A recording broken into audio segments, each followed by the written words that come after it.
Hi, my name is Jordan, and today I'm starting a new video series that I'm calling Christian Storytime. You've heard of just the regular storytime videos where people are like, story time, and then they tell a story. Well, this is similar to that, except for I'm going to be telling a story from my own life, but then relating it to some Bible. Today's story is about overcoming fear and story time. When I was younger, I used to be really afraid of thunderstorms. This is mainly because little me had read some fact in a book at the library about this guy who had been struck by lightning many times. I had never really thought about getting struck by lightning before, but now I was definitely thinking about it. And so every time it would storm, I was like, I'm not having none of this. I would not be outside during a storm. I was not going to get struck by lightning. Not today. And so there was this one night that my family and I, we were driving back from SeaWorld. I used to live in Orlando, so we had SeaWorld. But as we got back to our house and pulled into our driveway, it was thunderstorming really bad. And I knew I was going to have to make the walk from the driveway into the garage through the thunderstorm. Well, little me was not taking any chances. As soon as we parked, I got out of the car and I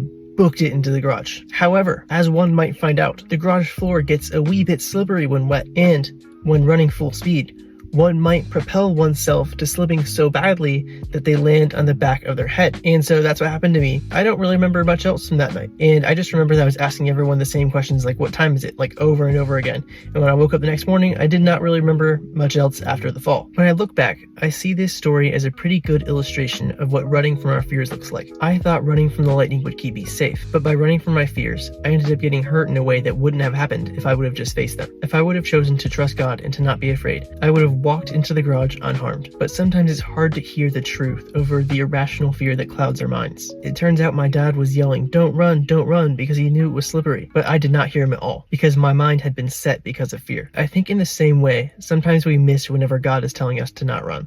If we would just hear his voice and not be afraid, we would be kept from so much needless harm. Instead, we run, not because we disregard what God says, but because we just don't hear it in the moment. You know what the Bible says about lightning? It says that God's in control of it. It says that the lightning actually has to report back to God. So if I would have just focused on that truth, I would have known that God's in control of the lightning and that he's not going to let me get struck by lightning, and I wouldn't have been afraid of it. In the same way, for whatever you're afraid of, even though it's probably not getting struck by lightning, there's always a truth from the Bible that will help us to overcome our fear. And when we choose to listen to that instead of what our fear says, we'll be able to overcome our fear, and we'll be able to avoid the harm that comes from running from it, but instead we'll be able to face it. So today I encourage you, whatever you're afraid of, if you know that God's telling you to not be afraid, then I encourage you, don't be afraid. Face your fears, face what you're afraid of, and don't run from it. Find the truth of what God says about that fear, and don't let that fear have power over you any longer. That is the end of our story time. I hope you enjoyed this video, and if you want more Christian content like this, please follow, subscribe. It means a lot to me as a small channel, and I'm super grateful for everyone that follows and subscribes. My name is Jordan, and hopefully I'll see you in a future video.